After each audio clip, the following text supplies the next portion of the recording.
1% లంచం, సభ్యులకు ఇవ్వాల్సిన ఖర్చులను నొక్కేస్తున్నారు. నకిలీ సంఘాలతోనూ రుణాలు, మెప్మాలో గత కొన్నేళ్లుగా అక్రమాలు. రాష్ట్ర వ్యాప్తంగా విచారణ చేపట్టిన ప్రభుత్వం పట్టణ ప్రాంతాల్లో పేదరిక నిర్మూలన పథకం నిర్వహణలో గత కొన్నేళ్లుగా అవినీతి కూడా ఊసలు కొడుతుంది. స్వయం సహాయక బృందాలకు రుణం మంజూరుకు లంచాలు తీసుకుంటున్నారని మనకి రాజేంద్ర నగర్ సర్కిల్ పరిధిలో బృంద సభ్యులు ఇచ్చిన ఫిర్యాదుపై విజిలెన్స్ అధికారులు విచారణ జరిపారు.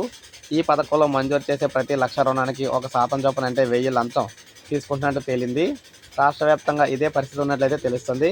ఇంకా పలు రకాల అక్రమాలుగా వసూలు జరుగుతున్నాయని చెప్పేసి ఆరోపణల నేపథ్యంలో రాష్ట్ర వ్యాప్తంగా శాఖాపరమైన దర్యాప్తుతో పాటు విజిలెన్స్ విచారణ నిర్వహిస్తున్నారు. బృందంలో సభ్యత్వం నుంచి రుణం మంజూరు, తిరిగి చెల్లింపులు ఇలా ప్రతిదానికి ఒక రేటు కట్టి వసూలు చేస్తున్నారని తెలుస్తుంది.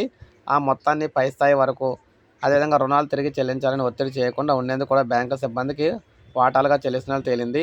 పట్టణ స్థానిక సంస్థల పరిధిలో 10 మందికి పైగా తక్కువ కాకుండా మహిళలు బృందంగా ఏర్పడి తమ పేర్లు నమోదు చేసుకుంటే మెప్మా పథకంలో బ్యాంకుల ద్వారా రుణాలు ఇప్పిస్తారు.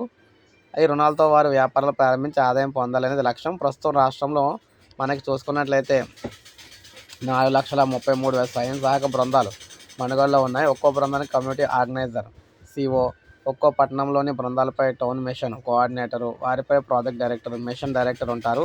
బృందానికి రుణం మంజూరు మొదలు ఇతర కార్యకలాపాలు పర్యవేక్షించాల్సింది వీరే.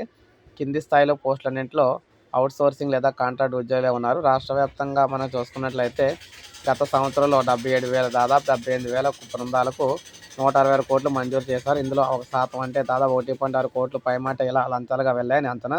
గడిచిన 5 ఏళ్లలో 333 కోట్ల రుణాలు మంజూరు కాగా అదే స్థాయిలో అక్రమాలు జరిగాయని భావిస్తున్నారు. సో దీనికి సంబంధించి రాష్ట్ర వ్యాప్తంగా దీనికి సంబంధించి విచారణ అయితే జరుగుతుందన్నమాట. రాష్ట్రంలో అన్ని ప్రాంతాల్లో విచారణ అయితే చేసి బాధ్యులపై కఠినంగా శిక్షించి డ్వాక్రా మహిళలకు అయితే న్యాయం అయితే చేయబోతున్నారన్నమాట.